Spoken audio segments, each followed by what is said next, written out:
About 8 months ago or so, the company that I founded, Hodinkee, was acquired by Watches Switzerland. It was a great moment for me after working so hard for so many years. And in one of the first meetings that I had with Mr. Hurley, David, who was on stage before, who's our deputy CEO, he said, "Give us a few brands that you think that we don't work with that we should be working." And at the top of the list, sincerely, was Porsche Design. And we've done a collaboration with Porsche Design, which I'm actually wearing. Ferdi is a good friend of mine and of the show. He's been a guest on Talking Watches, amazing collection of all watches, and some cars there too, I think. I was fanboying myself. And he's been a guest on my podcast. And so, when David and I were talking about brands that I thought could really add something to Watches Switzerland, which is one of the biggest watch retailers in the world, Porsche Design was it. I mean, it was really something that had something so special. And Porsche, for me, has meant so much. I mean, I'm a collector of Porsche Design watches. It was something that I didn't grow up with. I wasn't lucky enough to grow up with a Porsche, but Volkswagen and other kind of cars that are adjacent to the Porsche family have meant so much to me. So it means a great deal to me to be up here with both of you guys, and big fan. So, this is a really fun night for us because we get to celebrate Porsche Design and Watches of Switzerland. Having Ferdi here, having the Orlando Bloom here is pretty exciting. But Ferdi, why don't you talk a little bit about your kind of history growing up as a member of the Porsche family? Good question. So I think the cool thing is that it's pretty easy to like our product, right? So I think that makes it easier, right? No, obviously, I in the beginning, you don't know that it's special in a sense, right? And you really grow up as a fan of the brand. I grew up on all sorts of racetracks and always very close to the brand. And then at some point you realize how excited people get by the product and how much excitement in general and how big the community is around the brand, which I think is like still to this day incredible. And it's cool to see it growing, and it's cool to see it becoming younger and younger by the day. And yeah, it's a lot. So the beginning for my love for watches actually starts with a Porsche Design watch. So my dad bought the 25th anniversary Chrono 1. I was like 5 or so back then. He didn't give it to me then. He gave it to me when I was like 15 or 16, and it actually was the first watch that like made it to my wrist that it stayed. So it was kind of like, even though I would never back then wear stuff that said Porsche, because as a kid you don't like in school, right? You rather want to be one of like, you don't want to like stand out. Sure. So it was kind of crazy that watch kind of like made it to my wrist and then stayed. Yeah, and I think something. I'm a storyteller kind of by trade, and I think something that is so remarkable and how I fell in love with Porsche Design to begin with is hearing the story of how the Chrono 1 kind of came to be. And it was designed by your uncle, who also designed the 904 and the 911. So it has pretty good design pedigree, I would say. Yeah, I think all of Porsche, like basically it was Porsche Design's first product. So after 904 and 911, so I think you can really tell like the lineage of design pieces that it like kind of represents and that it's a part of.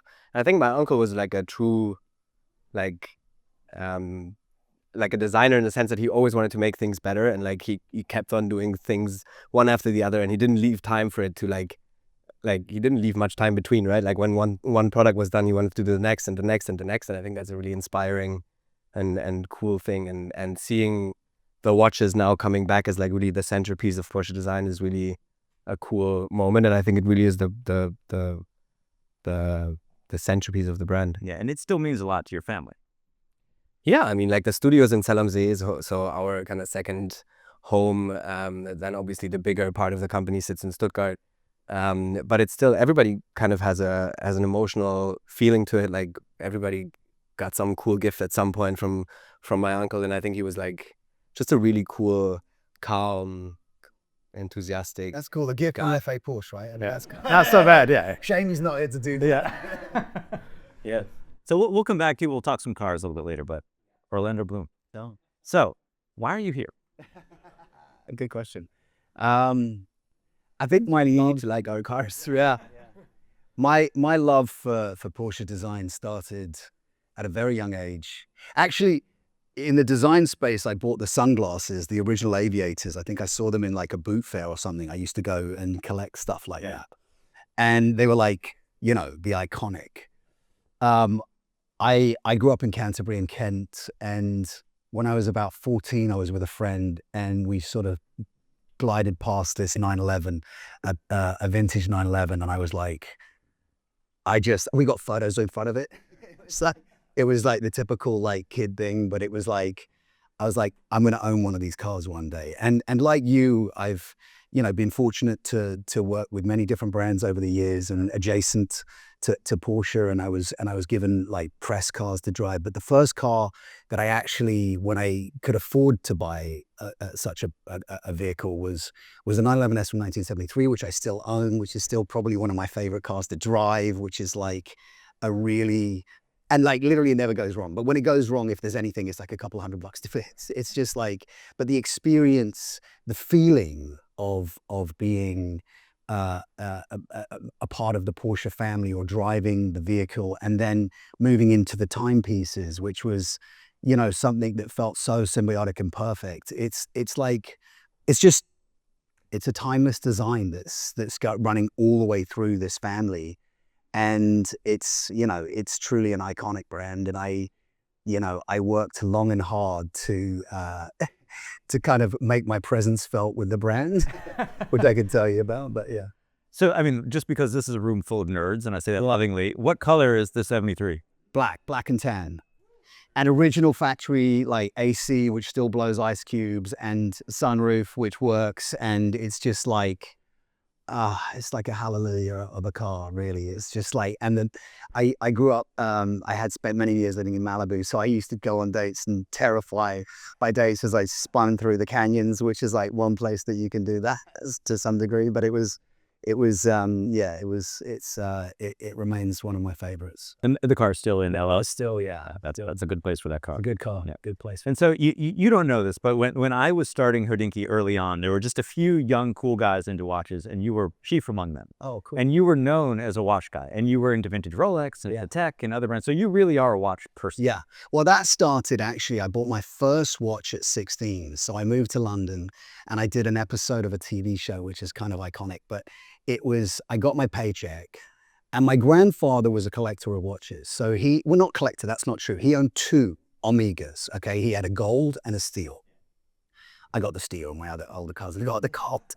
But he would talk about these watches incessantly. He also owned a Leica camera, and he lived in India, and he was like one of these like iconic characters in my mind growing up, similar to your grandfather's relationship. But so because of his obsession with timepieces, the first thing I did with my paycheck, I went to the Burlington Arcade, to the watch club, and I bought a Navitimer from 1963. And I still own it. Yeah. I haven't sold the watch. Yeah, I still own my collection. And then every movie or job that I did or anything where I had a paycheck come in, I would go and buy myself a timepiece. And so, yeah, over the years, I started with vintage Rolex because I kind of, it was a sort of very good place to start, and I made some headway there. And then as I kind of moved on, I started with some Patek and a little bit of AP, who I think are also great design. But it wasn't until like I knew about the Porsche, the 1972, the Chronograph 1, and it was sort of like, it's just Freddie, I just don't take it off. I don't miss anything, which is sort of weird because I have a great collection, which I also kind of think of as like, it's almost like an asset. They don't like, famously, I had a bunch of watches stolen. So now my watches live somewhere very safe and are still noted. But it's just so easy to wear. And of course, we're excited to be here today to introduce something that we'll see soon. But it's like, it's just an authentic story that I think when you have, when you build a relationship, when it comes from passion and pure love, it just feels so right. It's like, and from the cars to the watches to the glasses to the lug, I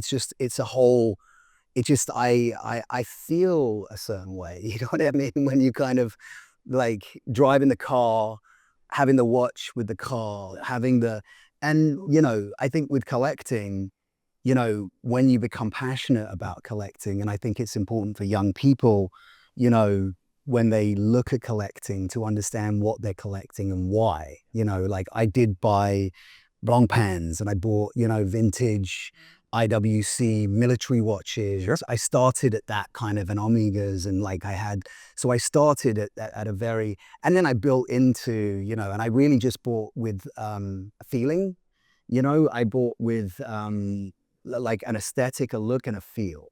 And so when you talk about this watch, it's sort of, it hits all the bases, you know, and it's wonderful that we're in Watches of Switzerland. It's the perfect place for it. So it's great that we could do that, you know. You know, in my kind of previous job as a journalist, you know, I would go visit all these factories. I've been inside Rolex, Patek, et cetera. And, you know, I used to say that the more you learn about a brand, you either begin to really love them, you know, and you really say, okay, wow, this really is the real deal. Or you say, okay, maybe it's not the real deal. And Porsche Design, the more I learned about it, the more I realized this was extremely the real deal. And obviously the original ones made by Orfina, et cetera, but now made in-house in Switzerland. And as I was doing research for a previous Porsche Design project, I saw some incredible old photos of people in period wearing this watch. So Ralph Lauren wore this watch in the 70s when he was selling his size door to door, which is just incredible to see Ralph, you know, in the 70s doing that. This producer that quite famously, there was a story in the New Yorker about John Lennon's Patek 2499, quite famously. And the producer that was in the studio that day when that watch of Lennon wearing the watch was taken, he was wearing a Chrono 1 Porsche Design. I mean, it's just like stuff you can't make up. His wife was always famously wearing the shades. That's right. Yeah, I forgot about that. Yeah. So you see these iconic people that are associated with Porsche Design really organically. How does it feel to be a part of that now? Oh, I got to say, it feels pretty good. Yeah. I mean, like, you know, it was a road because, so having bought the car, I actually got an allocation for a touring maybe 4.5 years ago, and I flew myself to Stuttgart to work with the Sun Orange team to build like See a lot of head nods. my dream, Yeah. my dream vehicle, Underberg green and tan interior with a 2-tone tan interior with every aspect of it completely buttoned up. And it's like, I don't know, like, I think the reason, you know, as a man, you know, the childhood memories like feed into the experience of doing this. And so when I first went there, I was like, obviously I met the Sun Orange team and some of the key players over there at Porsche, and I think they appreciated that my passion was there. Yeah. And then I actually got an opportunity to come back to Stuttgart, which I jumped at. And it was then that, like, I think it was like, okay, you really do see what we're trying to do here. Yeah. And, you know, as a family business, as an iconic brand, as a timeless design, it's sort of just like, I think things come and go in life, right? There are trends, there are moments, there are things, but like, whether it's the watch or the car, it's just, it's never not, you never lose. Like you never lose on one of these vehicles or on the watch. It's like, just because the thought and dedication that's gone into each car, each timepiece, whether it's the luggage or the glasses, it's just, it has that timeless feel. I mean, as you know, it's like, this does not look like a watch made in the 70s necessarily. It could be, it's very contemporary in its design as well, but that's why it works. Yeah. And Ferdi, for you, I mean, as a member of the Porsche family, what does the brand mean to you today versus, you know, maybe 10 years ago or so? And what's changed about how you guys manufacture? I mean, obviously you guys are famous, as Orlando said, for the quality of your cars. How do the watches kind of emulate that? So I think it's really cool. I mean, my uncle got really sick in like the early 2000s and then died in 2012.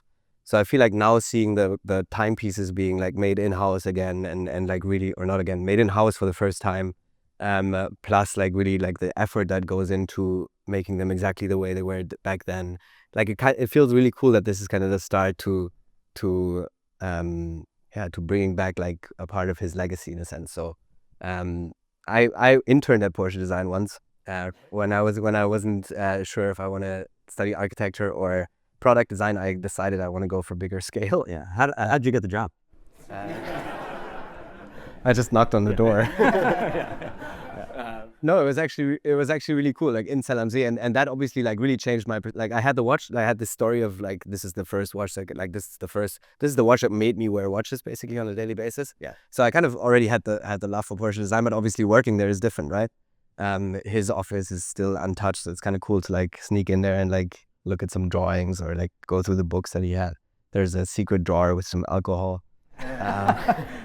So yeah, working there was really cool, and then obviously now I'm a part of the board also, which is really exciting because you see all the like the whole picture basically, and it's yeah, I'm like really passionate about the brand. As I said, it's really easy to are excited about cool products, and as an architect also obviously I think about product and design and how things work, and yeah, just think the cultural power, as you said.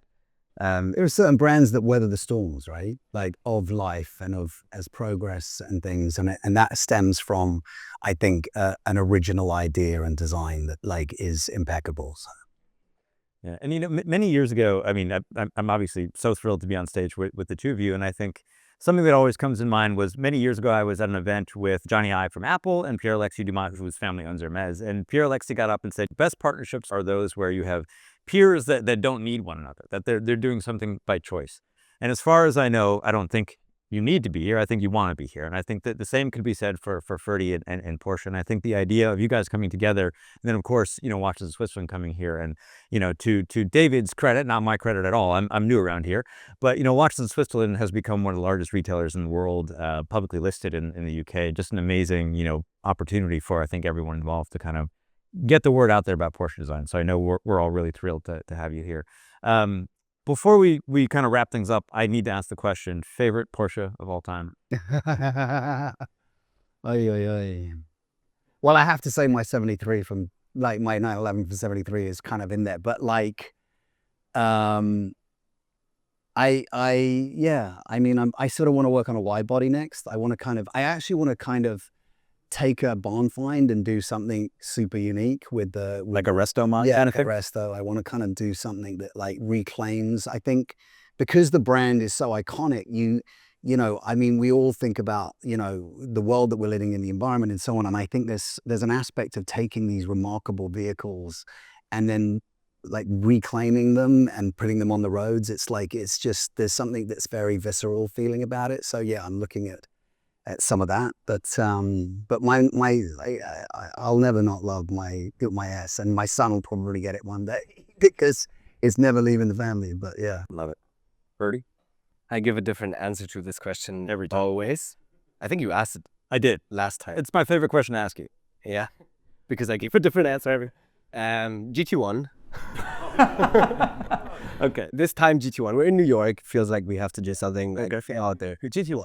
GT1. Yes. Do you want to explain to the audience what a GT1 is? So GT1 was a car that was developed for racing, and back in the days you had to build street cars to qualify to race in Le Mans and the endurance championships, and there were, I think, 22 or 23 of them made back in the days. And there's one specific one there's one specific one that is my favorite actually. It's the 1998 street version, because it was already eligible for the first years, but then they had to we changed the design a little bit, made it more aerodynamic, and that's also the year we won them all. And so there's only one of that very body style, and has a sequential gearbox, and I actually drove it in the wet on Großglockner, and it's probably my favorite day ever. And that's owned by the factory, I take it? Yeah. Yeah. It's owned by them. So are you able to drive any car you want in the museum? I don't know, if I come up with a good excuse, yes. And can we join next time you come? he did send me a bit. By the way, he sent me a crazy video. Like he's ice racing in the Netherlands somewhere, I think, and in Sweden, and like there's this video, and literally he's like they're like gunning it through these ice lanes, and like suddenly it's like car's upside down, and I'm like, wait, what? Did I just see that? And I'm like, bro, are you okay? He's like, yeah, dude, we flipped it over and drove it off. I'm like, there's the design for you. You know what I mean? It's like, it's just like, it's kind of bulletproof. It's sort of like, yeah, there's Usually I do keep it on the road. It was a cool moment. It wasn't like, but yeah, I'm sure. But rallying is fun. Yeah, right. It's kind of cool. You kick the windscreen out and then you keep going, keep going. So to wrap it all up, so as of today, Porsche Design will be in Washington, Switzerland stores, so right here in Soho, obviously, also in Las Vegas. So we're happy to be an authorized dealer of Porsche Design, and really the first, kind of watch store to carry the brand in the United States. So a big deal for us. But before we wrap things up in totality, we have something to talk about today, right? Yes. I think we have something new to reveal. It's your guys' show from here. What is it? Exciting. Very exciting. So in 75, so 3 years after the original Chrono 1, the first black watch back in the days, my uncle brought out the watch uncoated. So it was like sort of the same watch basically, but uncoated. And since nowadays everything we do is in titanium, and also my uncle was the first guy who built a titanium watch, I think that's like a whole story that derived from racing also. We are now presenting an uncoated titanium Chrono 1. That's cool. Let's have a look. And I think we have a video. Yeah.